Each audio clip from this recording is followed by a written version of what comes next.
Estamos hoy en la presentación de un libro que se llama Prevención en Salud Mental Infantojuvenil, un modelo integrativo para la comunidad educativa de 0 a 18 años, cuya autora es Patricia Morandini Roth.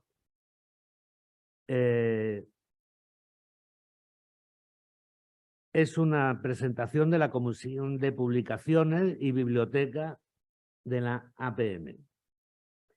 En principio, va a haber una presentación del libro a través de, por un lado, Alicia Montserrat, que por problemas familiares no puede estar presente, pero yo voy a leer unas notas que me ha dejado. También iba a hablar Luz María Abatangelo, pero también por problemas familiares no puede estar presente. Y después hablará Hilda Katz, que es miembro titular didacta también de la APA, Magdalena Calvo, también miembro titular didacta de la APA, Eva Rottenberg, también miembro titular didacta de la APA, y al final terminarán Patricia Morandini, miembro asociado de la APA. De la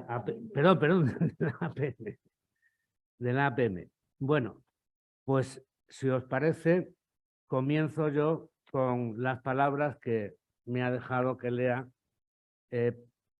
Alicia Montserrat. Es un placer celebrar la presentación del libro Prevención en Salud Mental Infanto-Juvenil de Patricia Morandini. Es portavoz en nuestro medio de una clínica en el campo de las instituciones educativas con un pensamiento genuino en psicoanálisis de niños y adolescentes. A lo largo de sus páginas se visualiza la trayectoria de una experiencia en continua reinvención para responder a los interrogantes que se presentan los malestares en la infancia. Como es de vuestro dominio, hoy tratamos cada vez más con frecuencia a menores con manifestaciones de sufrimiento psíquico intenso traídos por adultos, padres, educadores, cada vez más exigidos. Agradezco que en sus páginas hayan podido hacerse visible, publicarse, aportes sustanciales que crean oportunidades de apertura a nuevos acontecimientos y posibilitan experiencias significativas de transformación preventivas de las realidades dentro del campo de la salud mental en las infancias y las adolescencias. En este libro investiga cuándo es posible comprender emergentes de sufrimiento emocional en la comunidad educativa y cómo no responde a premisas del interés científico del orden de la adaptabilidad, sino de la creación de nuevos caminos de entendimiento sin etiquetar patologías. Además, en especial, quiero mencionar al equipo de profesionales de consulta abierta, liderada por Patricia Morandini, que defiende la vida psíquica desde una ética que trasciende el saber y que hace dialogar la audacia con la prudencia y el compromiso con la transformación de las verdades psíquicas. En sus contenidos se refleja tanto un enfoque que da valor a la transmisión del conocimiento como la generosidad de las vidas profesionales cultivadas en la interacción y sobre todo en elucidar los procesos inconscientes para aliviar el sufrimiento humano de niños y adolescentes y sus contextos familiares e institucionales. Es entonces mi deseo que en esta presentación de este libro represente la continuidad del propósito de ayudar a erigir porvenires en salud mental posibles, sin taponarlos, bloquearlos, con etiquetas invalidantes que estigmaticen la vida de niños y adolescentes.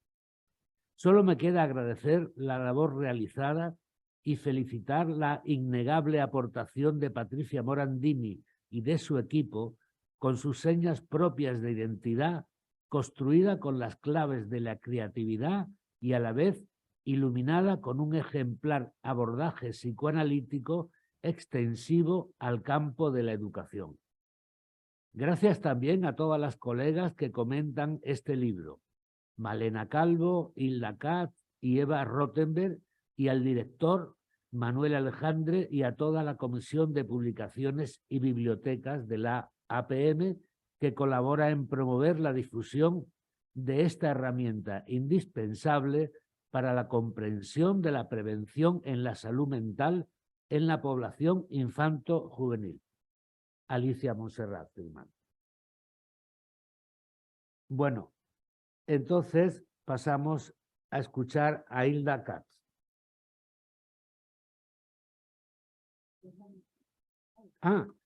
Hilda Katz, miembro titular didacta de la Asociación Psicoanalítica Argentina.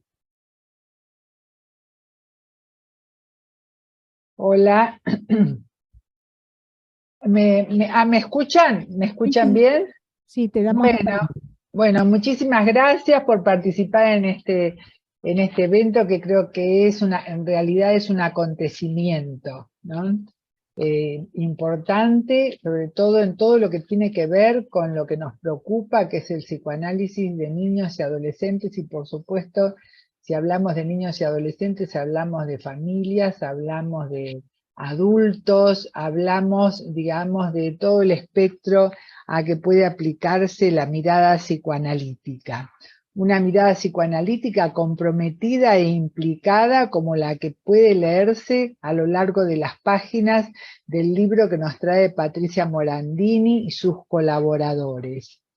Es muy enriquecedor y sobre todo muestra la responsabilidad en la tarea que están realizando y la forma con que la hacen, ¿no? La exhaustiva investigación que están llevando a cabo, que yo sé perfectamente que la vienen haciendo de hace muchos años, con la misma e intensa dedicación. Lo destaco porque no es habitual encontrar en nuestro medio esta forma de, digamos, de utilizar la interacción entre la teoría y la clínica, sabiendo que la palabra teoría y teorizar vienen de una observación exhaustiva, de ahí viene la palabra. Siempre, digamos, yo en el libro incluso lo digo, ¿no? Si Freud supiese, como dice Bolas, lo voy a decir en mis palabras, ¿no?, que la estructura del proceso psicoanalítico podía evocar la transferencia de tantas alianzas diversas e interrelacionadas e interconectadas, ¿no? Bolas en su momento dice del feto dentro del vientre, del infante dentro del mundo materno, del niño dentro de la ley del padre, del niño dentro de la complejidad familiar, del self dentro del sueño, dirigidas adentro del discurso de las texturas que nos proponía de alguna forma el yo.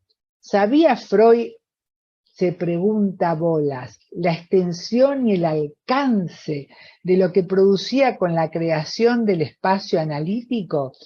Bueno, nosotros pensamos que realmente no sabría el alcance que tiene, y justamente este tipo de investigaciones hacen que ese alcance de esas ideas sea una realidad a partir de la actualización de lo planteado por Freud, porque cada época es distinta y sus necesidades también son distintas, y no se puede pensar hoy en un psicoanálisis del siglo XXI aplicado solo al estudio de la individualidad del individuo y sus pulsiones, ¿no? Es decir, entonces en ese sentido me pareció que era importante remarcar la importancia, digamos, la necesidad que tienen las ideas freudianas, con la cual todos nos manejamos, con las ideas de todos los que lo siguieron, digamos, pero también la necesidad que tienen de ser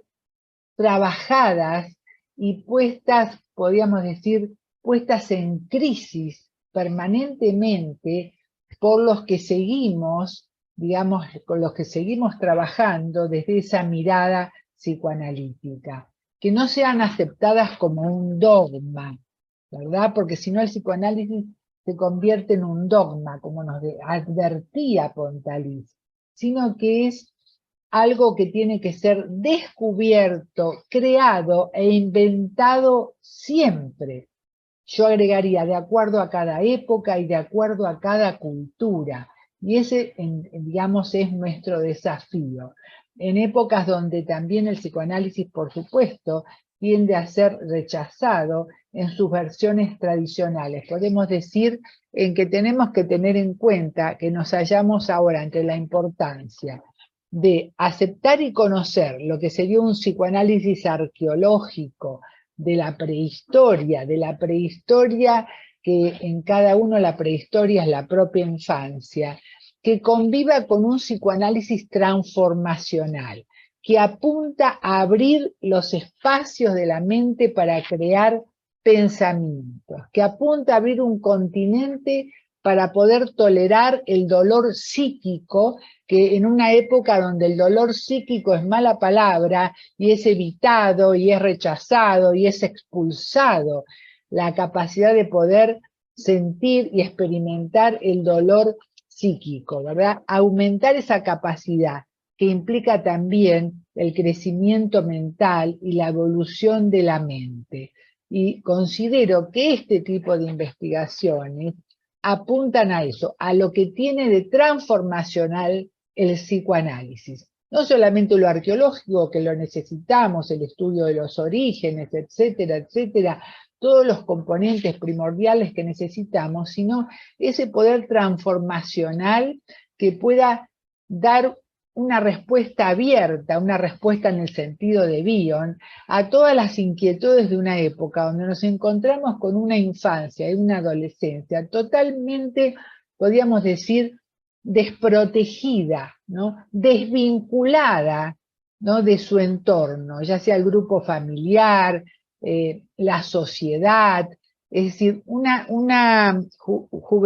infancia y adolescencia donde cada vez observamos una especie de grieta profunda en su vinculación con los adultos, ¿no?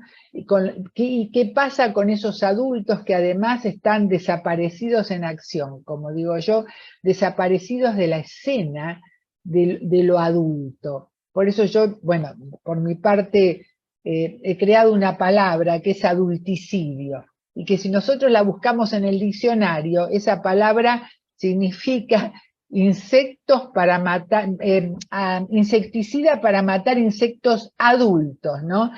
Yo no sabía que era el único significado que tenía, y yo lo pongo como el significado que la sociedad de alguna manera está matando, ¿no? No los insectos adultos, sino los adultos, ¿no? Es decir, ¿qué quiero decir con adultos? La capacidad de contener, la capacidad de denominar el terror sin nombre que invade tanto a los bebés como a los niños, como a los adolescentes, revestidos de distintas categorías. Es decir, ponerle nombre al terror sin nombre. Nos encontramos hoy con ataques de pánico, que es como una acumulación de pánicos y de terrores que no fueron nominados, no fueron contenidos por la capacidad continente, la capacidad transformacional, si queremos darle un nombre técnico, la función alfa, que transforma una presión de los sentidos en experiencias emocionales que sean, digamos, posibles de producir el aprendizaje por la experiencia emocional. Tenemos problemas de aprendizaje por fallas en esa capacidad y tenemos problemas en el desarrollo, problemas en la evolución, y nos encontramos con púberes incluso ya, ni siquiera, que antes de ser adolescentes ya manifiestan que no le encuentran sentido a la vida, que no saben para qué vivir. Nos encontramos con la tasa más alta de suicidios en todo el mundo,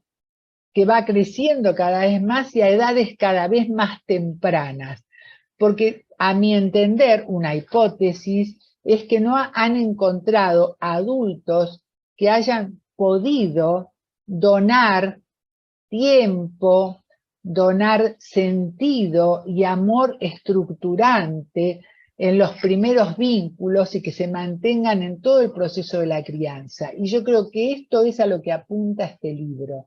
Cómo hacer para paliar con las consecuencias de estas parentalidades que las observamos y que realmente necesitan de nuestro auxilio por el estado de orfandad en que se encuentran y el estado de desamparo en que se encuentran las parentalidades. Entonces yo creo que este libro habla justamente de trabajar, de investigar y de seguir investigando en estos aspectos para poder contener a través, digamos, de la investigación, de la participación, de no quedarse al margen, del trabajo con los educadores, del trabajo, digamos, en las calles, del trabajo en los hospitales, que los analistas salgan a la calle y salgan, digamos, de esas estructuras dogmáticas que hacían que se corten la posibilidad. ¿Pero la posibilidad de qué? Bueno, de alguna forma, de lo que Freud hablaba del ensalmo de las palabras. Cuando Freud en 1890, en Tratamiento Psíquico del Alma, habla del ensalmo de las palabras, que el ensalmo de las palabras pueden ser curadoras, pero también nos habla de que en ese poder producir ese efecto a través del ensalmo de las palabras, no es solamente, y lo dice Freud con su frase en Gegenkommen, no es solamente que el paciente acuda, sino que también el terapeuta acude al encuentro. Y yo creo que estas son formas de acudir al encuentro, lo que están manifestando a través de este libro. Acuden al encuentro del otro, no se quedan sentados esperando que vengan a tocar el timbre. Es decir, quizás queda esto como, es decir, como un desafío, ¿no? De incluir lo social en la interacción con el conflicto psíquico, porque realmente nos encontramos ante una especie de tsunami.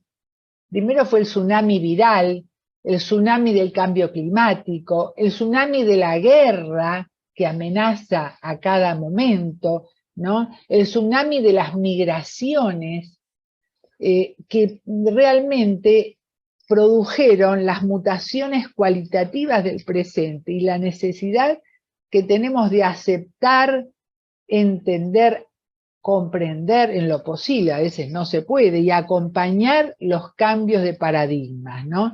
Creando espacios para lo posible y aceptar con humildad que todas son conjeturas, ¿no? Es decir, y ese ensalmo de las palabras tiene que ver con la disposición tanto del paciente como del terapeuta, ¿no? Es decir, bueno, pues no quisiera tomar mucho tiempo, Patri, yo creo que ya estoy en la fin de mi tiempo, ¿no? Pero a mí me pareció importante señalar la función preventiva y la importancia de la observación, ¿verdad? Y donde el analista pasa a ocupar un lugar activo y relevante a la hora de prevenir y o trabajar con el déficit que puede, digamos, que pueda intervenir, detener o inhibir, como ustedes muestran, la constitución del psiquismo temprano y también en los adolescentes, ¿no? Que de alguna forma nos lleva con esta línea de pensamiento, bueno, a todas las patologías detectables y la imprescindibilidad estratégica de los vínculos en el delicado equilibrio inicial, como podrán verlo a lo largo de las páginas de este libro tan necesario como imprescindible. Porque recién en otro Zoom que estaba trabajando con el grupo que coordino, trajeron una frase del oso y con esto no los aburro más, voy a terminar, pero que el oso dijo, son los vínculos los que nos enferman y son los vínculos los que nos curan. y yo creo que todo este esfuerzo de todo este grupo de colegas nos lleva, digamos, nos lleva y nos conmina a tener en cuenta esta frase. Así que, bueno, la pregunta final sería, ¿no? ¿Sabrá el analista de este siglo ocupar esa posición dislocada? ¿Con qué trata el psicoanalista en la actualidad? Podemos mantenernos en ese margen, ¿no? Como un espacio de transición, un eje donde no nos dejemos capturar ni por los prejuicios ni por las certezas de una época en que naturalmente la prevención era desvalorizada y que ahora adquiere la mayor relevancia en el escenario de nuestra tarea. Muchísimas gracias y seguiremos. Muchísimas gracias a ti. Ya intervendrás posteriormente en el diálogo. Bueno, pues a partir de ahora escuchamos a Magdalena Calvo, también miembro titular didacta de la APM. Cuando quieras, Magdalena. Muy bien. Bueno, buenas tardes a todos y a todas. Y quiero agradecer a la Comisión de Publicaciones que me haya invitado y sobre todo a Patricia Morandini, que me haya invitado a participar en este coloquio en el que veo que hay amigos, colegas y algunas personas que no veía hace mucho tiempo. Y bueno, y veo a Eva Rottenberg, que estuvo dando una conferencia en el departamento, y a Hilda Kac, con la que bueno, que ya no la había visto desde la pandemia, pero que trabajamos también muchísimo en los libros que se publicaron, ¿no? Bueno, quiero comentar que este libro, como habréis leído muchos, expresa su interés por el mundo infanto-juvenil, mostrando un método y pautas de trabajo en el ámbito educativo y salud mental. El sentido de esta investigación es insistir en el carácter preventivo con objeto de paliar anticipadamente el sufrimiento mental y los conflictos que se manifiestan frecuentemente en el ámbito escolar y en otros contextos y en las dificultades en el aprendizaje. No hay que olvidar... Magdalena. ¿No se oye? Se te escucha regular. ¿Podrías acercarte más al micrófono? A ver. ¿Me escucháis ahora? A ver, lo subo más. Voy a ver, un momento. Vamos a ver. No hay que olvidar, ¿qué tal ahora? ¿Sí? Sí, sí. Vale. Bueno, comentaba que no hay que olvidar que nuestra colega Patricia Morandini es psicoanalista de niños y adolescentes. Y yo creo que eso es un punto importante porque le permite tener una mirada amplia y profunda sobre el origen del padecer en el ser humano. Deseo resaltar en el texto un vértice, bueno, el texto tiene muchos vértices, pero yo voy a resaltar uno que es uno que me ha interesado, y es el que nos puede hacer evocar que el aprendizaje es el conocimiento fuente de vida, pero también puede convertirse en el emergente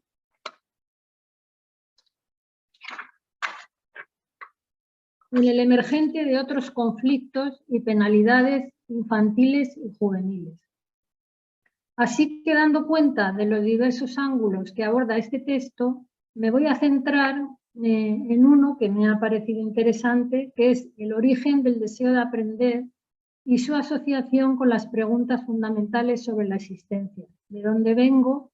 ¿Cuál es mi origen? ¿Cómo nacemos? ¿Y qué significa la muerte?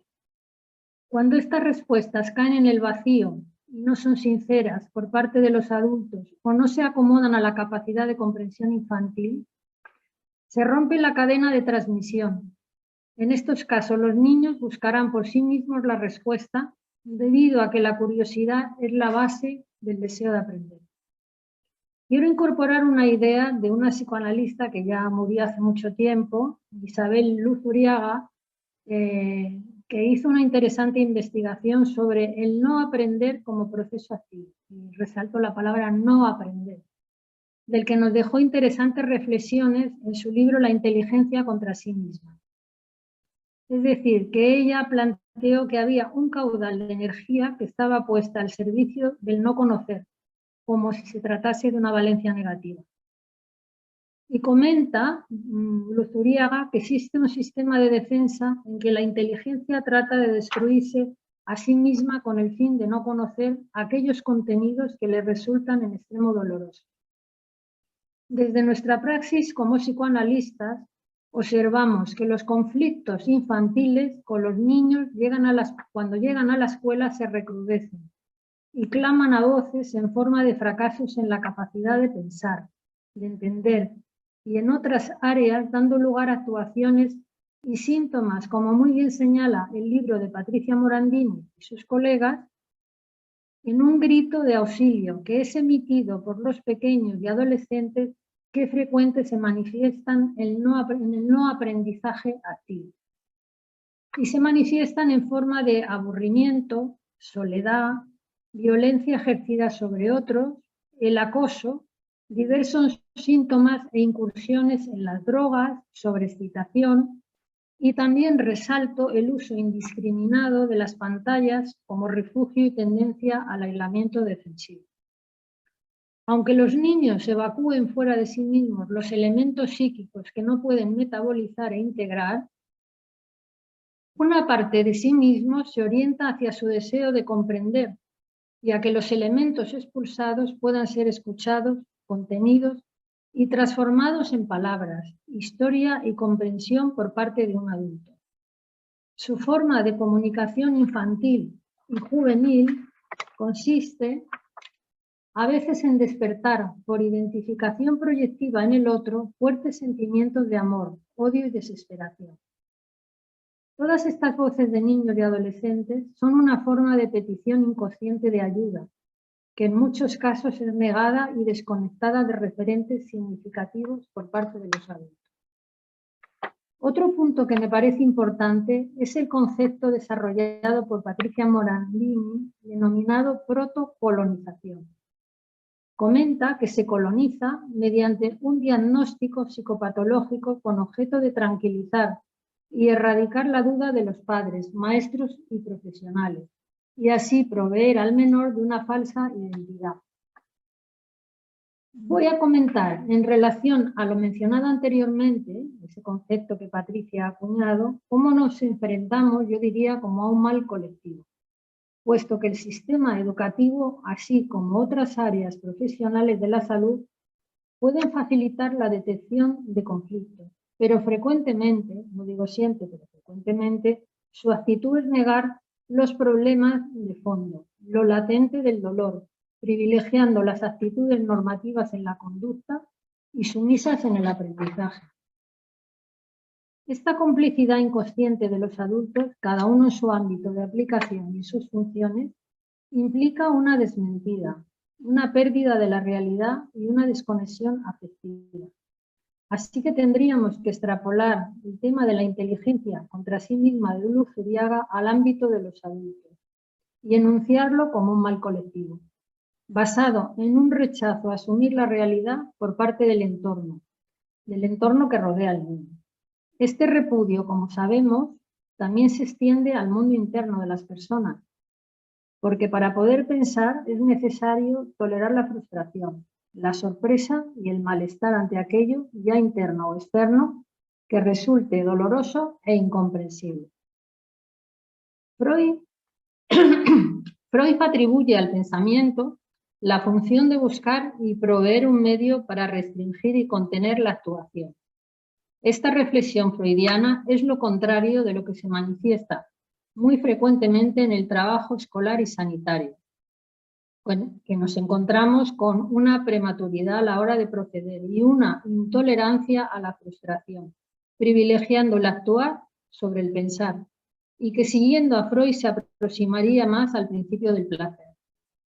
Toda esta conducta social está también íntimamente relacionada con la teoría del psicoanalista Wilfred Bion, cuando él analiza el pensar, el no pensar, el conocer y desconocer como unas defensas organizadas para evitar el dolor y el conocimiento. La robotización del pensamiento es, como he mencionado, una forma de vaciar y deshacerse de los elementos psíquicos no deseados, Resalto que con esta forma de actuar, el ambiente está negando a los niños y jóvenes la posibilidad de contener y traducir sus angustias en insight y transformación y en la posibilidad de crear vínculos. No pretende este libro, ni pretende Patricia Morandini, resolver los problemas originarios de la evolución en la vida infantil, pero sí desvelar que las perturbaciones severas de la primera infancia llegan a bloquear el impulso a la curiosidad, la detención del aprendizaje, la inhibición y estimulan a veces al deseo de no vivir. Con gran claridad, este libro ilustra toda la praxis a través del Centro de Consulta Abierta, donde la autora propone un espacio asistencial como de formación, en el que se transmiten las prácticas transformadoras y preventivas en la salud mental de los más pequeños y adolescentes, así como en sus familias, y el acompañamiento a las familias. Finalmente, para terminar, quiero expresar que me parece esperanzadora la idea de mi colega Patricia Morandini cuando expresa que cambios pequeños pueden construirse en el tiempo en una verdadera transformación sostenible. Muchas gracias, nada más.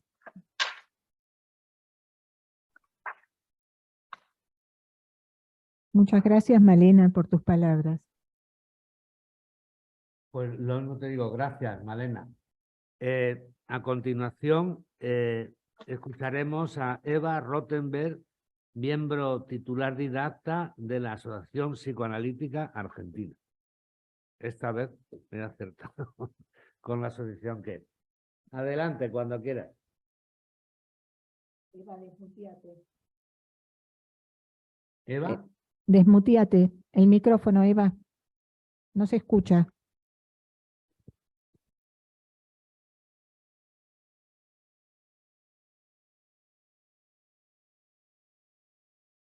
Ahora, ¿se escucha? Sí. Bueno, buenas tardes. Quiero agradecer la invitación de Patricia para comentar este libro. Este libro me parece que un libro importante en el sentido de que no se trabaja en psicoanálisis en prevención. Es decir, no estamos acostumbrados. Siempre se pensaba que se podía resignificar a precup, es decir, que no podíamos anticiparnos a los problemas en el desarrollo de la mente o en los problemas cognitivos, en los problemas mentales, digamos. Y por eso me parece muy importante que Patricia trabaje en este sentido. Es un tema que a mí también me preocupó durante años. Yo fundé la Escuela para Padres Multifamiliar pensando en trabajar en prevención, después de trabajar muchos años en patología mental severa de adultos, pero los padres consultaban cuando ya tenían problemas. Por eso me parece muy valioso este libro que plantea un modelo de prevención en salud mental infanto-juvenil, un modelo integrativo que aborda también no solo el tema de la salud mental, sino de la educación. Y felizmente hay un próximo libro que está a punto de salir, y donde nuestra colega Hilda Katz, colega y amiga, también tiene un capítulo. Felicito entonces a Patricia porque ella se dedica a la prevención en múltiples escenarios. En su lectura vemos el desarrollo de sus ideas con aportes importantes para poder lograr una transformación en la prevención. No me voy a referir al deseo de aprender, porque ya se refirió a la colega, la doctora Calvo, lo tenía acá puntualizado, porque me parece muy importante, porque cuando los padres dicen, mi hijo no le interesa estudiar, o se desesperan porque no tienen deseo, hay niños que no tienen deseo de nada, y pareciera que es porque son vagos o son caprichosos. No, acá Patricia nos señala cómo los adultos pueden matar ese deseo epistemológico, ¿no? Este deseo con el que nacen los niños por aprender, por conocer de qué se trata el mundo, de qué se trata la vida. Lamentablemente hay adultos que matan esa curiosidad. Entre las otras perspectivas también del abordaje señala la importancia de que la población infanto-juvenil, también lo nombró la colega anterior, pero lo voy a desarrollar un poco diferente, que no sea protocolonizada por las creencias y las actitudes dogmáticas de los adultos, ya sea en salud mental, en educación o los mismos padres. Y como dice la autora, desde un pseudo control. Nos dice que se coloniza mediante una identidad psicopatológica para tratar de aplacar el sufrimiento parental y atribuir una pseudo identidad a un menor. Esto lo vemos en la clínica, que los padres piden un diagnóstico y se sienten tranquilos pensando que los niños tienen problemas o de espectro autista, o de hiperactividad, o ADD, porque hay algo genético. Es como si el diagnóstico los tranquilizara para desculpabilizarse. Me gustaría después, si pueden un poco, si puedes, Patricia, ampliar esto. Pero lo que vemos es que no solamente los niños son diagnosticados por los psiquiatras, sino también por los docentes, por lo menos aquí en Argentina. Llegan al consultorio con el diagnóstico puesto por el docente y que además les indican qué tipo de tratamiento deben hacer. Es una cosa pero increíble. Entonces, como dice Patricia, muchos niños y adolescentes fueron etiquetados y medicados sin que nadie los haya escuchado, sin que se haya prestado atención a su contexto familiar, a la historia familiar transgeneracional. Es decir, que no tratan de comprender al niño como un sujeto. Entonces, en estas páginas, la autora se replantea y se cuestiona el criterio de salud y las condiciones de la existencia humana. Se ocupa y se preocupa, Patricia, también por las dificultades que interfieren en la posibilidad de la mentalización en los pequeños, pero también en el personal educativo. Es decir, es importante el personal de educación, los terapeutas y los padres. Para quienes no están familiarizados con este término, mentalización significa tanto en psicología y en psicoanálisis como la capacidad de interpretar el comportamiento propio o el de los otros a través de la atribución de estados mentales. Aquí no se trata únicamente del comportamiento del otro, sino de las propias ideas acerca de las creencias, sentimientos y actitudes que subyacen a la conducta. Para lograr el estado de mentalización, según mi punto de vista, se debe primero lograr la integración del yo. Sabemos que, según Freud, el yo, cuando nace el bebé, es un yo corporal. Para que haya un yo capaz de pensar pensamientos, un yo capaz de comprender las vivencias, se tiene que poder integrar, ¿no? A partir del ello. Al principio todo es ello, pero el yo se tiene que poder integrar. Es un tema que yo he desarrollado bastante. Bueno, Peter Fonagy es quien desarrolló el concepto de mentalización, él y su escuela. Entonces, ¿no? Él también subraya la importancia de mentalizarse a sí mismo, de poder pensarse a sí mismo. Entonces, la capacidad de mentalizar, primero se tiene que desarrollar, y esto sucede en los primeros años de vida, en el intercambio con las primeras figuras de referencia. Esto explica la importancia que la autora le da a la posibilidad de la prevención en salud mental y en educación. ¿A quiénes se dirige y para quiénes se está presentando este método integrativo? Bueno, es una tarea sumamente comprometida. En primer lugar, se dirige a quienes se ocupan de la crianza de los niños y adolescentes y a la comunidad educativa. también a quienes nos ocupamos de la salud mental. Es adecuado también para la formación del profesorado como figura de referencia, así como para la formación del personal no docente. Se refiere también a los duelos y traumas a partir de lo vivido en la pandemia del COVID-19, a las ansiedades de separación, duelos masivos, relaciones sociales perturbadas y sus efectos. Plantea un tema muy importante en el sistema escolar, que el sistema escolar debería ser un agente sociabilizador.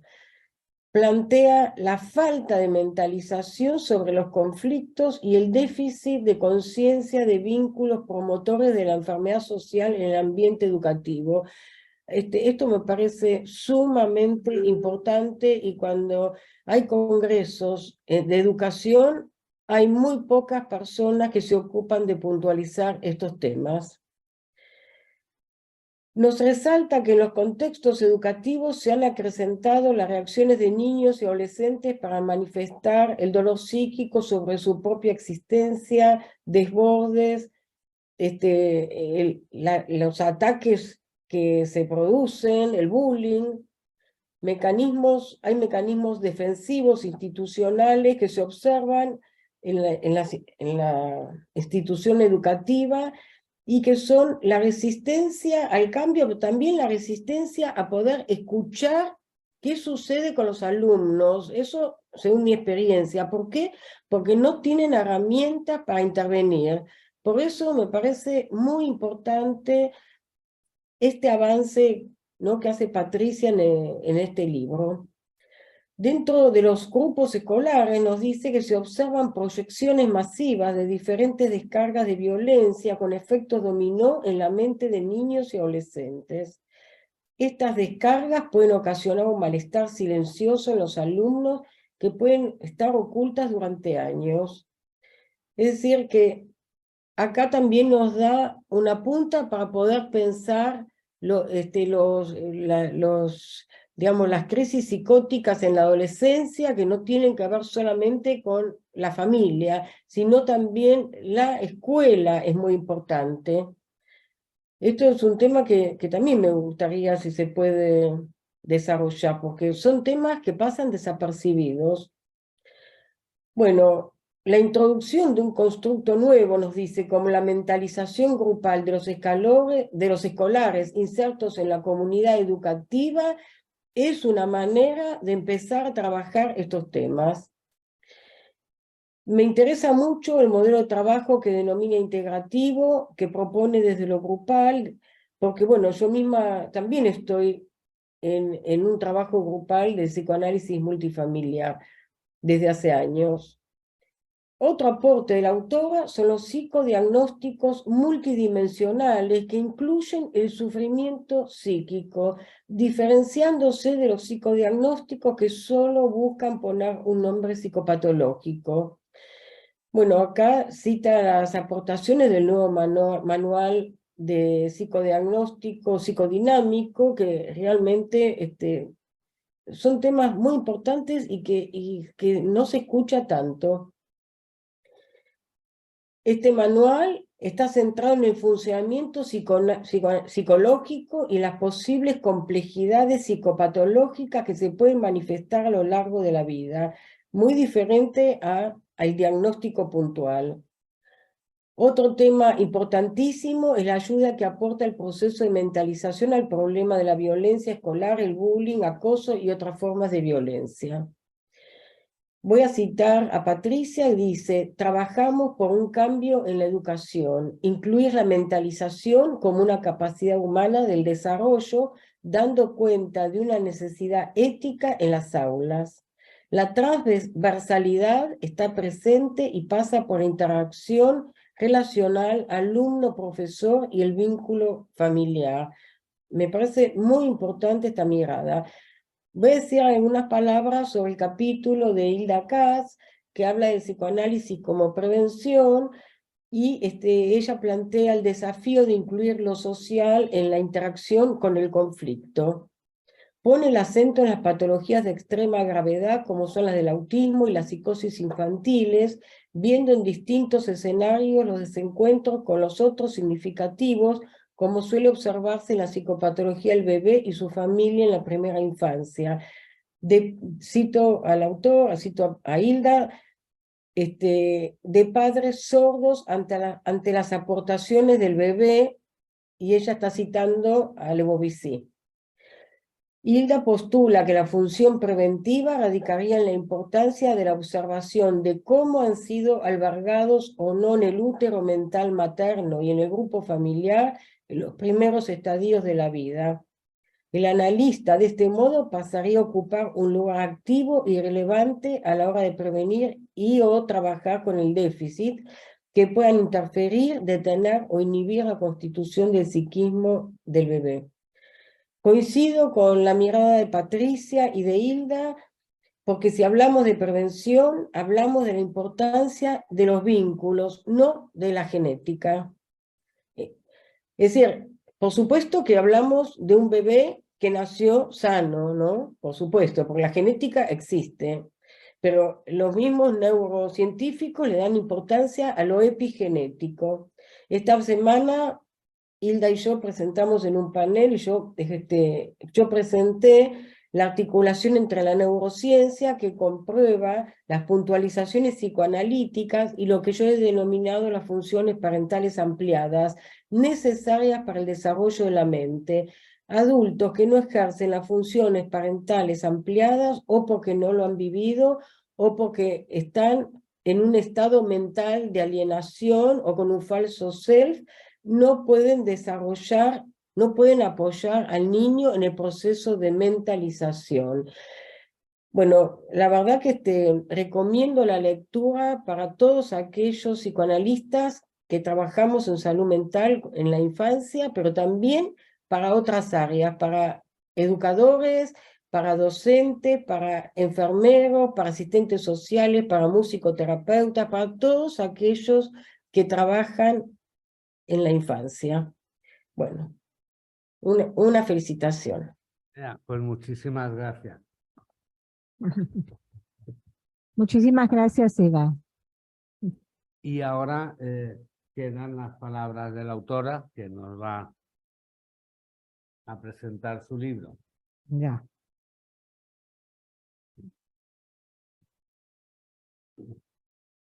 Dame una foto.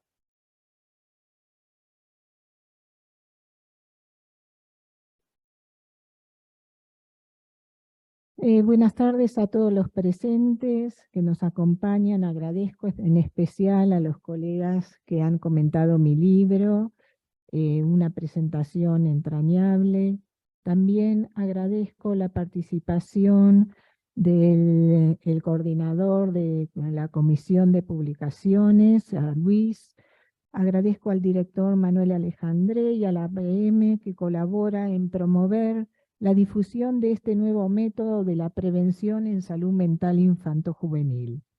Para mí es un placer introducir el tema, pensar el foco de los problemas mentales de los niños y los adolescentes y su prevención en la educación.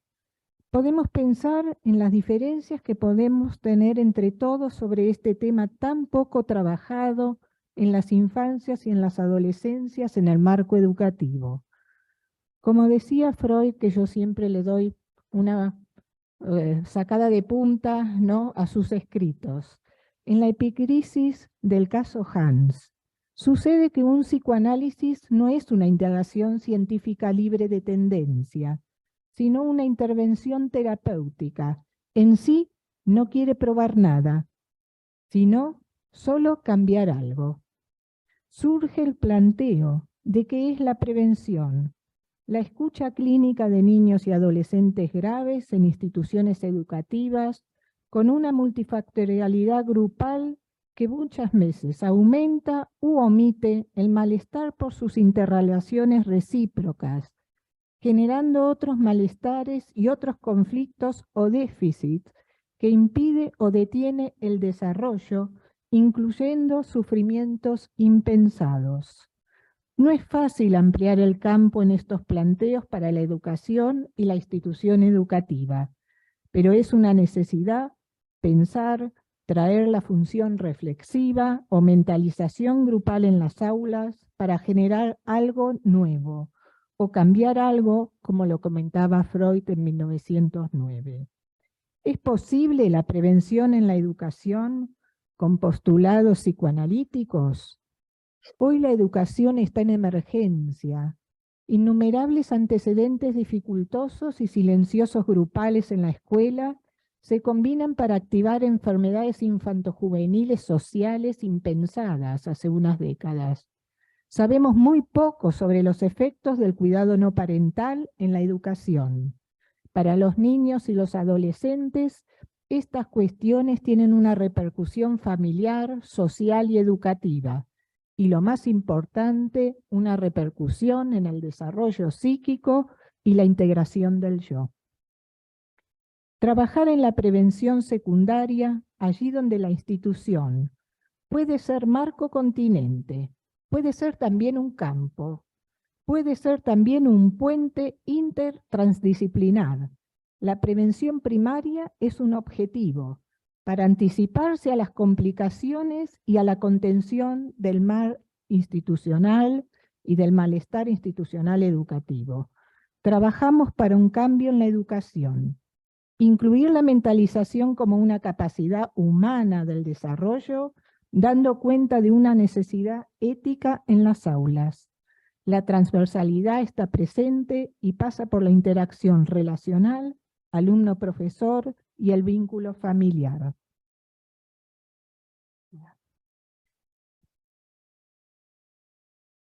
Bueno, como ven, yo hice aquí, y también esto está en el libro, ¿no? Diferentes tipos de prevención que nuestro equipo utiliza para pensar la problemática, digamos, institucional compleja. Nosotros trabajamos generalmente en la prevención secundaria, porque nos introducimos a partir de los pacientes que están dentro de un grupo, que pueden ser muy pequeños incluso, que generan algunas veces un medio ambiente no facilitador para el paciente. Así como se trabaja con la mentalización, un trabajo, digamos, psíquico, parental, pensamos que también hay que trabajar con un trabajo también en el medio donde está insertado el niño, porque la mente es una mente con un aparato psíquico único, no está dividido. Entonces, cuando un niño está en interacción social adentro de un grupo, produce cosas nuevas. Esto lo hemos observado durante mucho tiempo en 24 colegios. Por eso queremos fomentar la conciencia pública. Hay unas estrategias que nosotros nos proponemos y que son más generales, que también se pueden apreciar en el libro. Voy a pasar un poquito. Los factores de riesgo que encontramos también en toda la población, o sea, desde los niños pequeños, desde los bebés, hasta la adolescencia, ¿no? Ahí están todos mezclados, pero los hemos aunado en factores de riesgos infantojuveniles. El método y la intervención.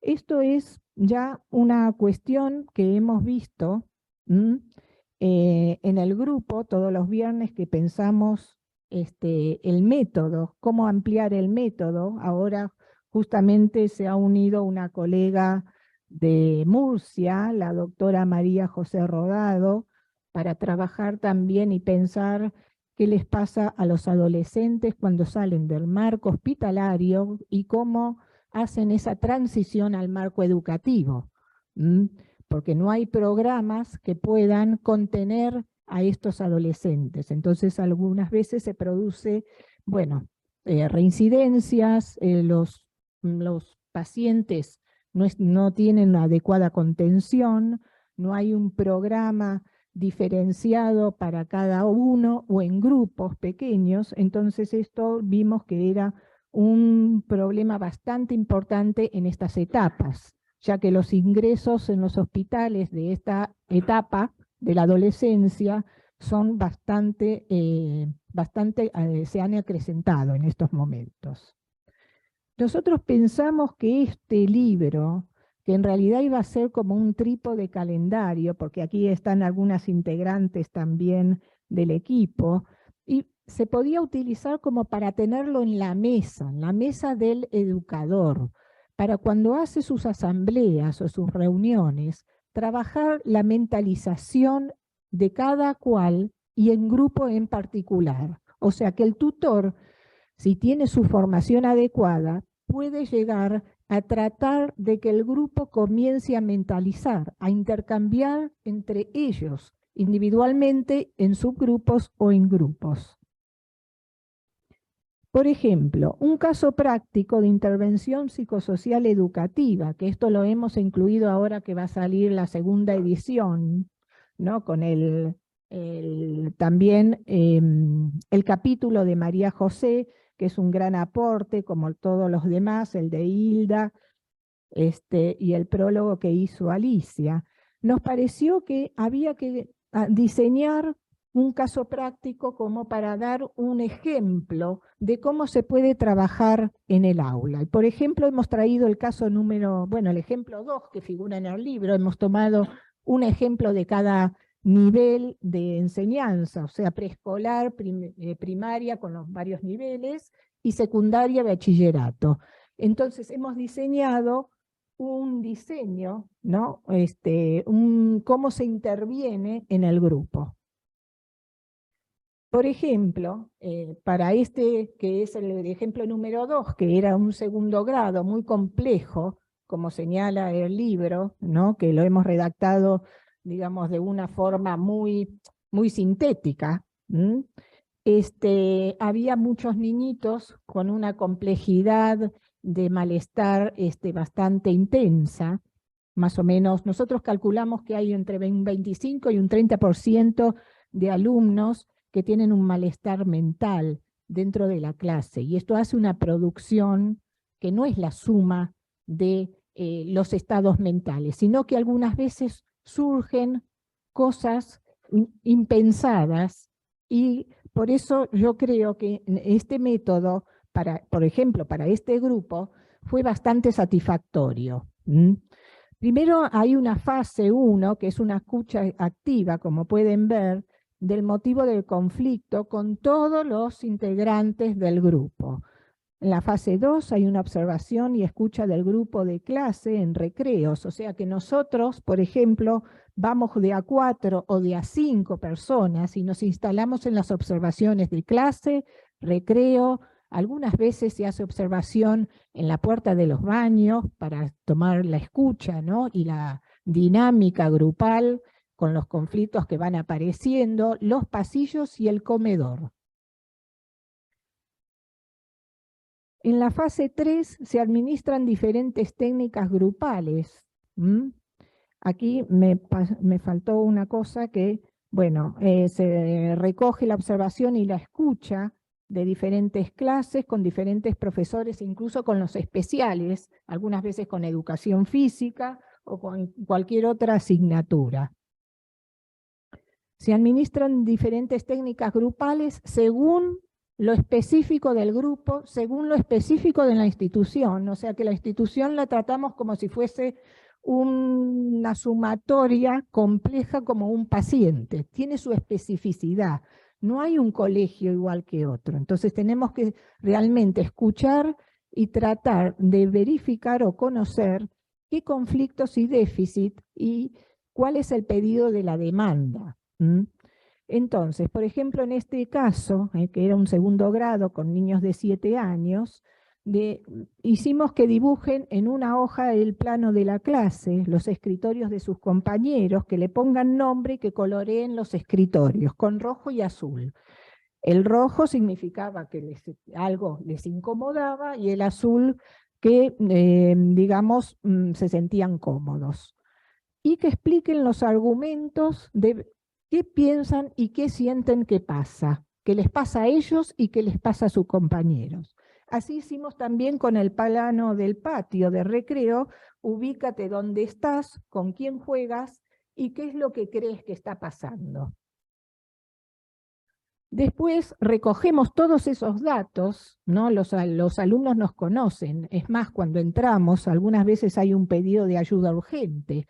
Me acuerdo que la última vez, que fue hace un mes, entramos 5 personas del equipo y un niñito que no conocía a una psicóloga nueva, que estaban haciendo, digamos, un examen, ¿no? Le dijo, ¿tú eres nueva psicóloga del grupo? Necesitamos consejitos, necesitamos ayuda urgente, sin conocerla. Imagínense, ¿no?, el pedido de ayuda de esta clase, ¿no? Que estaban esperando que nosotros vayamos a contener, a intervenir, y estaban, digamos, como estaban haciendo otra actividad, pero estaban atentos, ¿no?, al que entraba. Entonces, con esto pudimos recoger todos los datos y después nosotros hacemos siempre los viernes la intervención con el equipo, ¿no?, de prevención.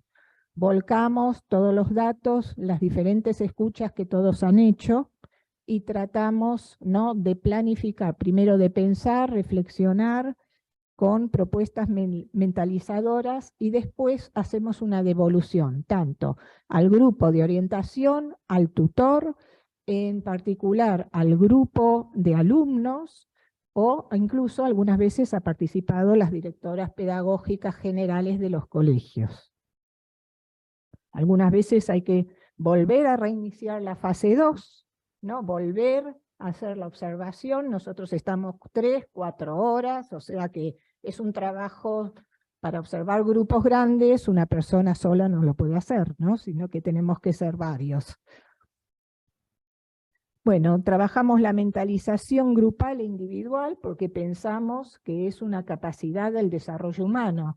Cuando hablamos de los fallos de la simbolización, tiene que ver con esto, que algunas veces la gente hoy en día, y más los niños, se traslada a los niños, ¿no? Hay una transmisión de no querer pensar, de no querer sentir, de no ver las intenciones de los demás, no poder comprenderlas, no desear. Entonces, justamente me parece que esto es una capacidad humana para llegar a la simbolización. Si no hay esto, no se llega a simbolizar ni se tiene niveles de simbolización. Por eso yo lo veo más como un desarrollo psíquico, que me parece que en el colegio tiene que estar para hacer un buen aprendizaje. Bueno, aquí ya, bueno, rediseñamos un poco, ¿no?, lo que es en sí, ¿no?, un gabinete de orientación que tiene que ser inter y transdisciplinario. Entonces, esto significa que tiene que haber un psicólogo especialista infanto-juvenil permanente, ¿no?, en estos momentos, ya que hay tantas dificultades y problemáticas en salud mental dentro del aula, tiene que haber un psicólogo permanente para hacer otras lecturas. Bueno, muchas gracias y le agradezco a todos haberme acompañado en esta presentación.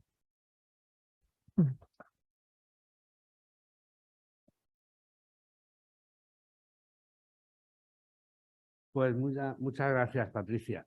Abrimos el turno de preguntas a los presentes y a los ausentes. El que quiera, levante la mano y ya le damos paso.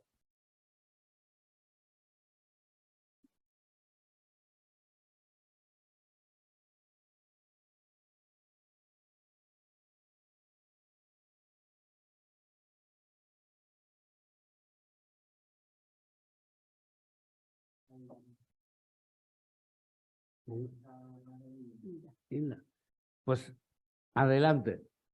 Bueno, perdón, para romper el hielo.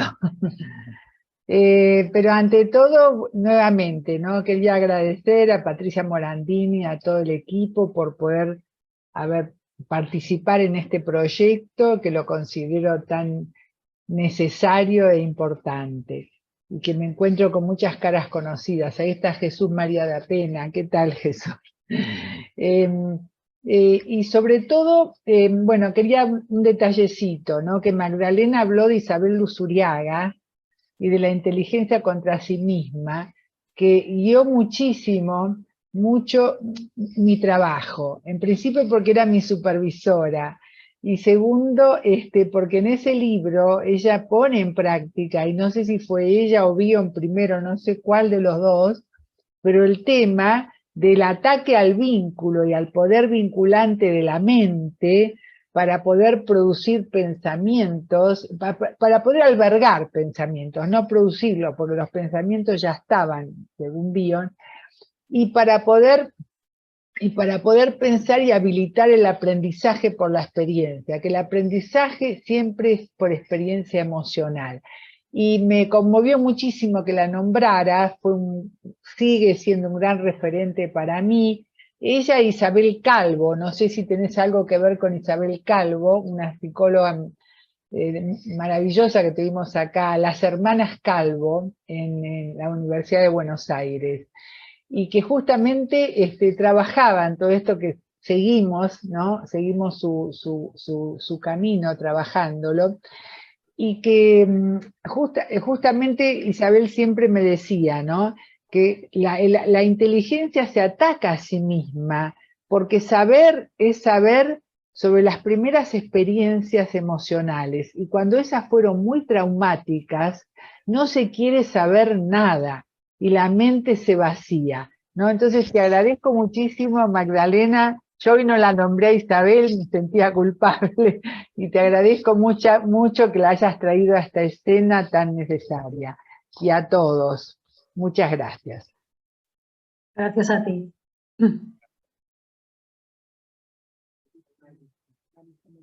Adelante, Marisa.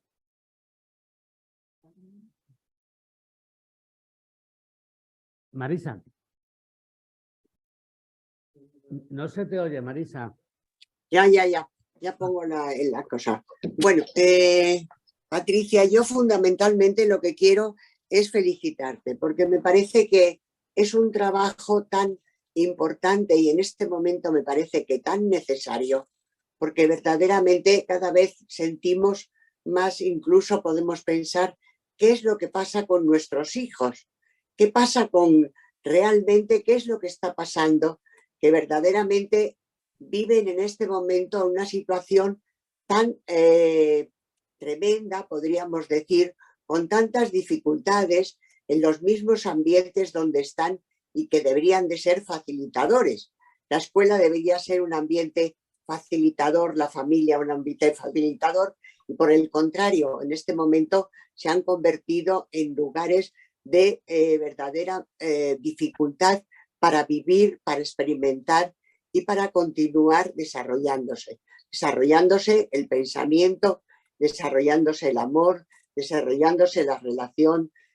Y algo que cuando yo leí el libro hace tiempo, cuando lo leí por primera vez, me pareció que era algo importantísimo lo que habíais conseguido organizar, este centro de consulta abierta y la investigación y el desarrollo que estáis haciendo en los distintos colegios, institutos o distintos lugares donde se os requiere, porque me parece de verdad que como este niñito cuando venía la psicóloga decía, tú vienes a ayudarnos, verdaderamente es una ayuda importantísima. O sea, no sé si realmente tenéis vosotros conciencia de la importancia del trabajo que estáis desarrollando y que realmente merecería que pudiera irse ampliando cada vez más, porque me parece que en una ciudad o en un lugar como Madrid, bueno, y supongo que en los distintos países, en Buenos Aires y en todas las ciudades, en este momento la situación de los niños es una situación realmente problemática, dificultosa y de mucho sufrimiento. Vemos las pandillas juveniles, vemos los maltratos, vemos en este momento los asaltos de los chicos bueno, de 13, 14 años con sus compañeras, las violaciones. Parece de realmente, verdaderamente, muchas veces nos parece algo tremendo. Yo digo, ¿pero qué estamos haciendo? Porque los niños nacen y suponemos que nacen y tienen que empezar a partir a desarrollarse. Como decíamos, efectivamente yo seguía lo que Hilda dice, de bio, de verdad, de una función alfa que les permitiera ir aprendiendo y aprendiendo desde un lugar seguro. Pero no, están como si los hubiéramos echado a un lugar terrible donde hay películas de dragones, de monstruos, que no se sabe si son los propios adultos, si son los propios niños, y realmente pienso que tenemos una responsabilidad, los adultos, grandísima. Y en este momento pienso que los psicoanalistas, y por eso te doy encarecidamente las gracias, que me parece que los psicoanalistas es importantísimo que hayamos escuchado esta llamada, porque es una llamada a gritos la que están realizando verdaderamente la infancia en este momento. Y me parece que es una llamada a la que no podemos nada más que tener los oídos, podríamos decir nosotros mismos, súper atentos, porque nos debemos de tener una responsabilidad o nos debemos sentir responsables de toda esta situación en la que el mundo en este momento infantil está sumido. Así que muchísimas gracias, Patricia. Verdaderamente me parece una obra la que estáis desarrollando importante, y me encantaría que realmente esto se ampliara y se pudiera realmente crecer, porque verdaderamente pienso que es realmente muy necesario. Y muchas gracias. Muchísimas gracias, Marisa, por tus palabras. Muchísimas gracias, Marisa, por tus palabras. Nosotros pensamos justamente, ¿no? Estamos ampliando el tema, ¿no? Ya desde la primer tirada de libros, ya pusimos 20 páginas más, ¿no? Y vamos a seguir colocando, ¿no? A medida que la observación y la investigación, ¿no? Tanto clínica como también la experimental, porque la experimental está dentro de la escuela, ¿no? Vamos a ir ampliando según nos vayan facilitando, ¿no? El timing, ¿no? Porque todo esto tiene un proceso, y estar en 23, 24 colegios, ¿no? A la misma vez o alternando, nos lleva muchas mañanas, ¿no? Entonces, el tema es justamente darle otra salida, ¿no? a la investigación que tiene que ver con los desarrollos psíquicos infantojuveniles. Cuando hay que atender a una población cada vez en mayor cantidad, aunque a uno no le guste el número, pero es que es una realidad, ¿no? Es un principio de realidad, y que algunas veces se generan justamente por esto, por el incremento, cuestiones y problemáticas impensadas dentro de los colegios. Yo no puedo relatar aquí porque hay una cierta confidencialidad, y cuando yo pongo ejemplos también siempre trato, ¿no? de preservar la confidencialidad de cada colegio y de cada grupo. Pero realmente es preocupante lo que uno escucha y lo que ve. No solamente lo que se escucha, porque para trabajar con niños hay que poner una mirada, o sea, poner la sensorialidad en función, ¿no? del grupo y de cada niño individual, y aparte, ¿no? de un docente. Los docentes también tienen que ser cuidados. No puede ser que los docentes tengan ganas de, ¿no?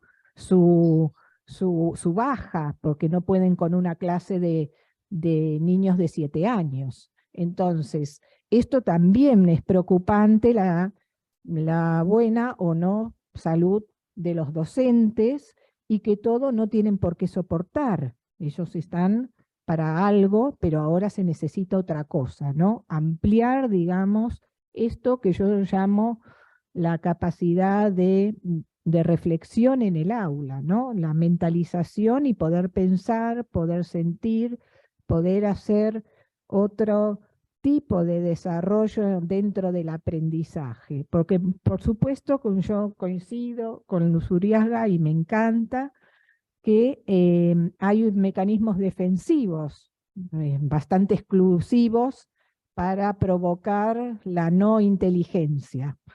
Pero también hay productores de enfermedad social que yo estoy mirando, incluso en los patios, porque cuando uno va a observar a 300 alumnos hay que salir con 5 personas para observarlos, ¿no? O sea, nuestro grupo, bueno, uno se pone en la esquina, la otra esquina, uno pasea, ¿no?, acompañando a un subgrupo conflictivo.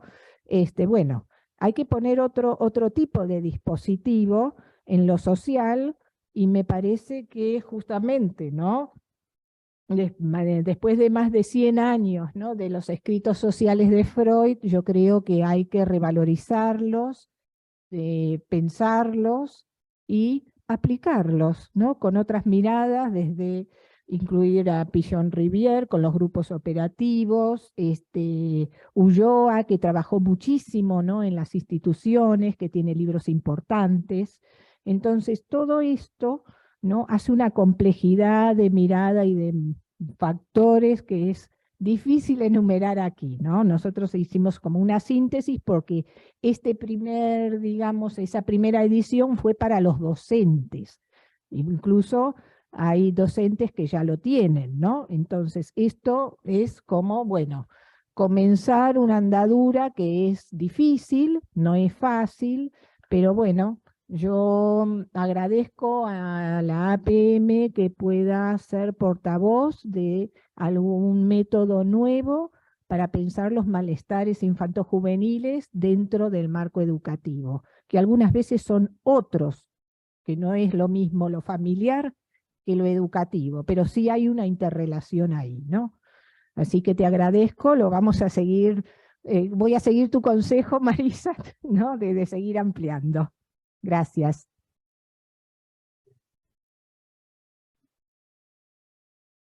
Sí, Carmen. Adelante, Carmen. María José. María José, te escuchamos. Bueno, yo solamente felicitar a Patricia por el libro, que leí la primera edición, y agradecerte que me dieras la oportunidad de participar en esta segunda edición.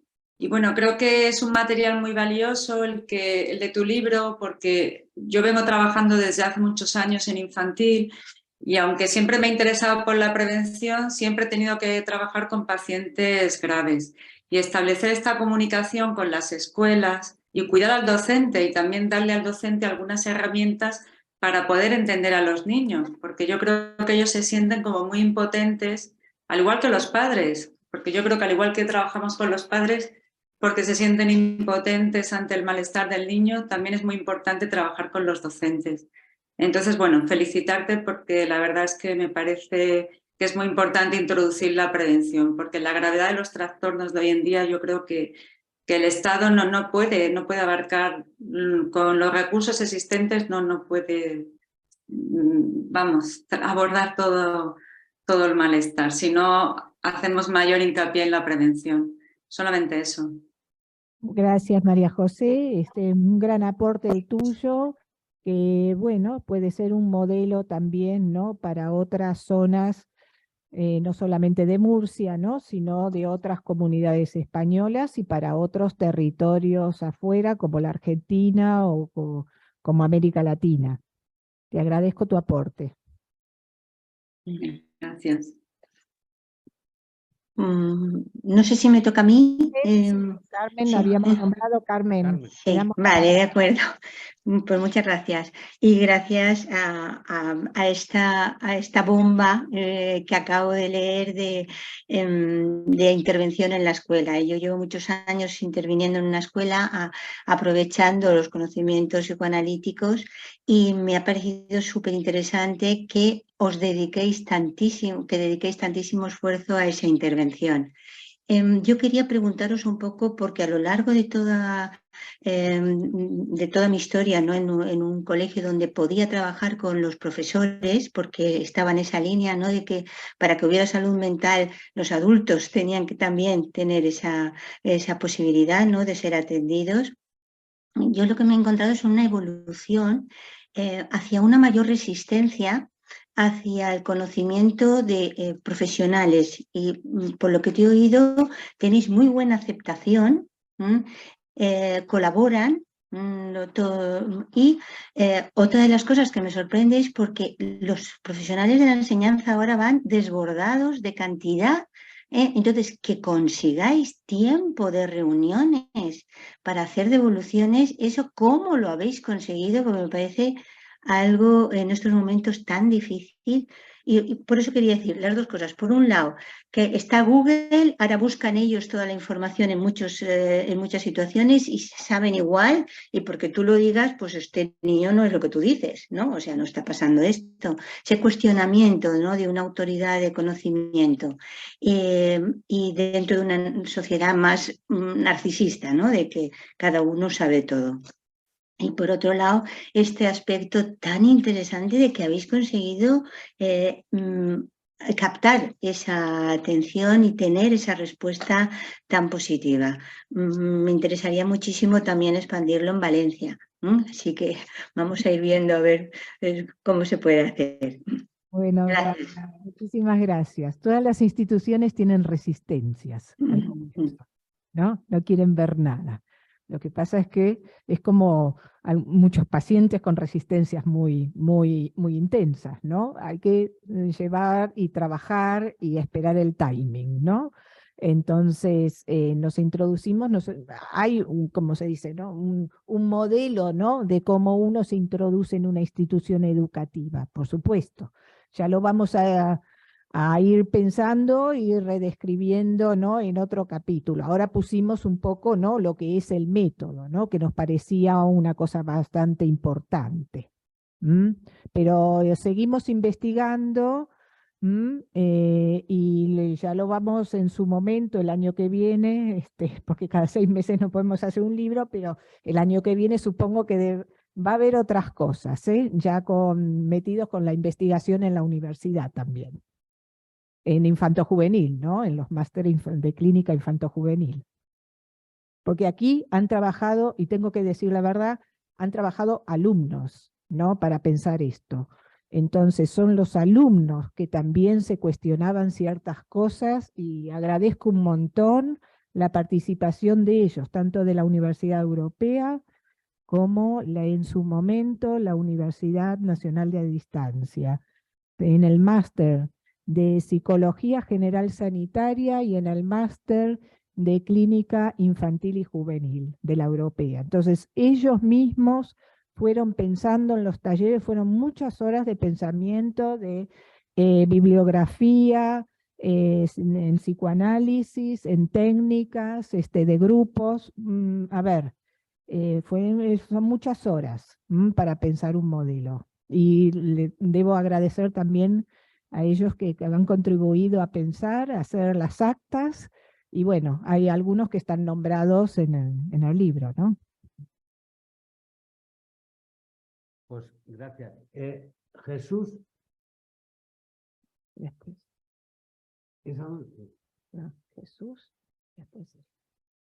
Bueno, yo quiero agradecer y felicitar pues a las que me son más conocidas, como son Patricia y Hilda Katz, porque me vino como anillo al dedo la invitación, ya que recientemente me pidieron de un municipio colombiano, no voy a decir dónde, ni cómo, ni cuándo, que les ayudara porque hay toda una epidemia en un grupo de problemas de suicidio consumado y no consumado. Entonces, yo espero pues que sigamos en contacto. Les agradecería mucho que siguiéramos en contacto para poder ir en eso que dicen de que también en América Latina se pueda hacer algo en este sentido. Muchísimas gracias. Pues gracias a ti. Gracias, Jesús. Y ahora, María Elisa, por favor, te escuchamos. No se te oye. Hola a todos. Bueno, primero agradecer a Patricia la invitación y me pareció excelente lo que escuché tuyo y de las demás colegas.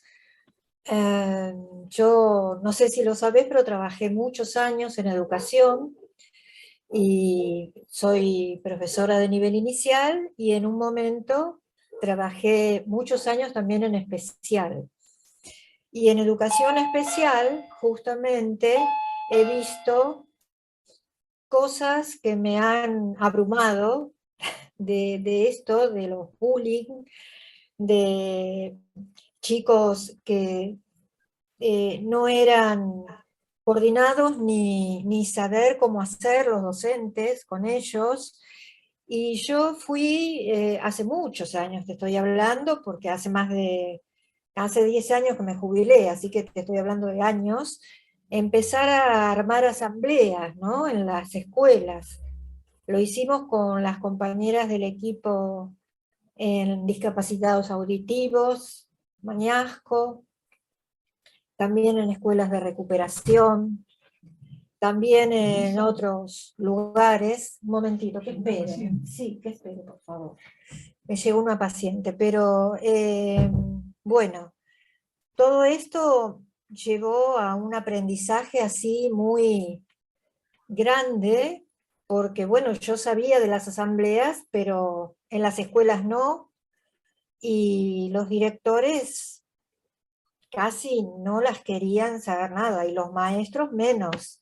Realmente fue muy luchado. Los chicos sí estaban ávidos de trabajar, de hablar, de decir, pero los maestros no están, por lo menos en ese momento, y creo que ahora tampoco, porque lo escucho de pacientitos, no están para nada para escucharlos, sino para solo dar las directivas y sin escucha, ¿no? Porque recuerdo a Pili, por ejemplo, que vino el año pasado muy preocupada. Ya nos conocíamos de antes, que había tenido un problema con una institución muy grande, que le habían detectado un tumor y en realidad no tenía nada. Entonces vino de nuevo a consultarme una nena de 10 años, que en la escuela estaba muy preocupada, porque los habían cambiado, los iban a cambiar para este año a los compañeros, que por ejemplo ella era del A y estaba el B, y los iban a mezclar todos.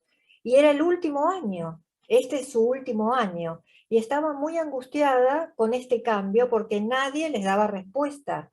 Y los chicos pedían que no hubiera cambios porque era el último año y quería estar juntos con sus compañeros. Y no hubo caso, y los cambiaron, y era como que me pedía a mí que hiciera algo. Digo, bueno, yo sola no puedo hacer nada, porque toman las directivas, los directivos, y uno no puede, ¿no?, meterse en ese ámbito, más conociéndolo, ¿no?, que sabía que me iban a sacar. Así que me pareció súper interesante toda la idea que se armó con esto de que sean varios para poder ir a una escuela, para poder observar, para poder, bueno, tengo muchos ejemplos yo, pero quiero decir que una sola persona no lo puede hacer este trabajo. Es imposible, porque hay que hablar con directivos, con los maestros, concientizar a todo el mundo. Los chicos es lo menos problemático acá, porque los chicos hablan, cuando se los deja hablar, ellos hablan, pero el maestro es el que baja línea y no deja que sigan hablando. Ese es el gran tema que hay que resolver acá. Es lo que me pasaba.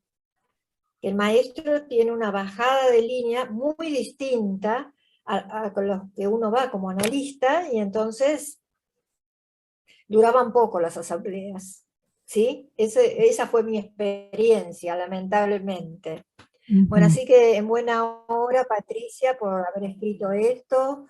Me encantó, tengo muchas ganas de leerlo y empaparme de todo esto, aunque ya no soy docente, pero la verdad que siempre la docencia es muy lindo trabajar con chicos y ¿no? Así que, bueno, gracias de nuevo por invitarme y seguir No, aprendiendo cosas nuevas. gracias a ti, María Elisa. Has traído un ejemplo, ¿no?, de no escuchar las necesidades. Incluso, yo siempre les digo a los docentes, inconsciente tenemos todos, ¿no? Hasta el niño que tiene algún problema bastante fuerte, ¿no?, a nivel neurológico, ¿no? Escuchar a un niño con un problema o en silla de ruedas, hay que hacer, como se dice, ¿no?, una inclusión masiva, ¿no? Porque justamente estos niños son mirados por lo que se ve, no por lo que no se ve. Entonces, nosotros ampliamos la mirada para que puedan ser incluidos. Eso yo creo que en la educación inclusiva, ¿no? O sea, todos tenemos inconscientes, memoria y vínculos. Entonces, no dejarlos a un costado, ¿no? Como solamente para la función de su Sobre todo cuando no hay una capacidad. discapacidad Exacto. tan grande como Sí, la aquí aparecen auditiva. como en el libro como los niños con dificultades, ¿no? Bueno, Bueno, sí, muchísimas ya gracias. ¿Alguien quiere comentar alguna cosa? ¿Quieres tú? Ah, Teresa. hola, Teresa. Buenas tardes, Teresa.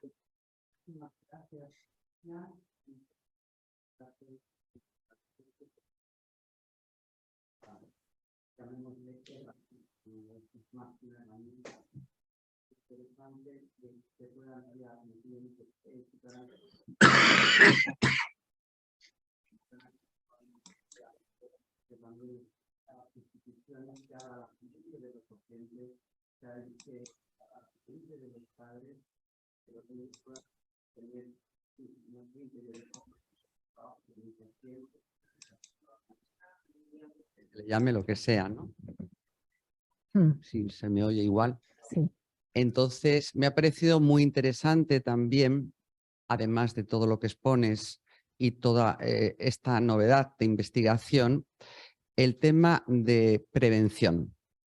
No hay capacidad, es como lo que decía antes otra compañera, me parecía que era Eva Rothenberg, que hablaba del APREQ, acostumbrados a que se nos hace la herida y luego pondremos la tirita, ¿no? Es interesante abrir la mente y el inconsciente para ver lo que está ocurriendo tanto en la escuela y que luego más adelante esos niños serán padres, serán adultos y esperemos que si son pacientes vengan con la mente mucho más abierta en adultos.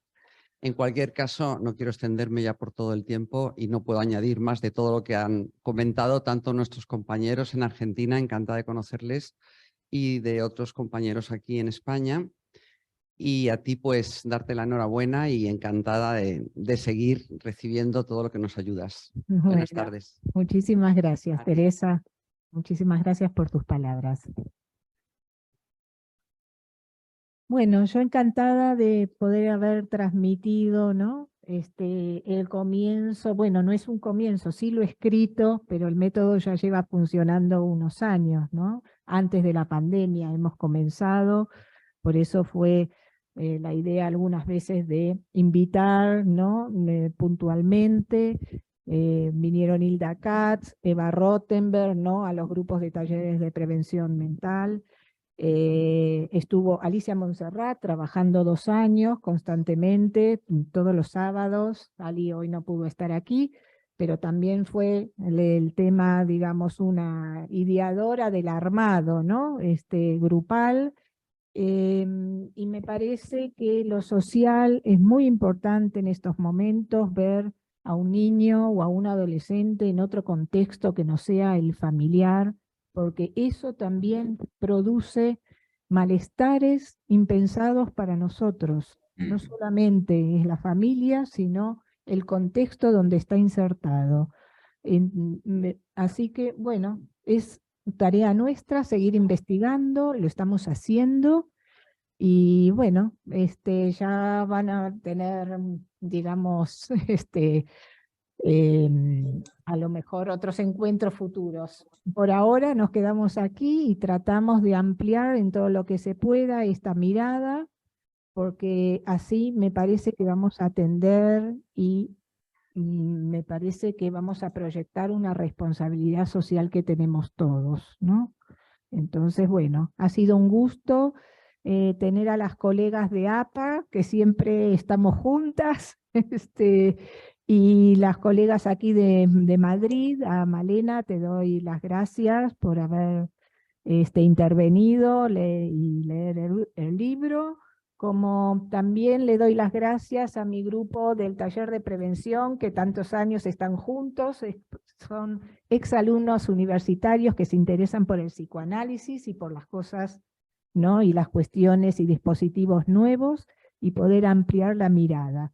Son ellos también los que han promovido ciertas cuestiones dentro del método, así que les doy las gracias a Concha, a Larisa y a todos los que están ahí, porque me parece que fue muy valioso sus aportes. Bueno, entonces le agradezco a todos y a la APM por ser el portador institucional de una voz.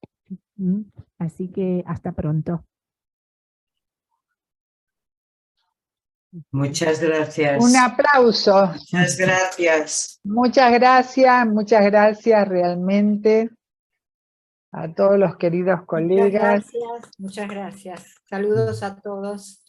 Adiós. Adiós. Adiós. Bueno, señoras y señores presentes y telemáticos, hemos terminado el acto.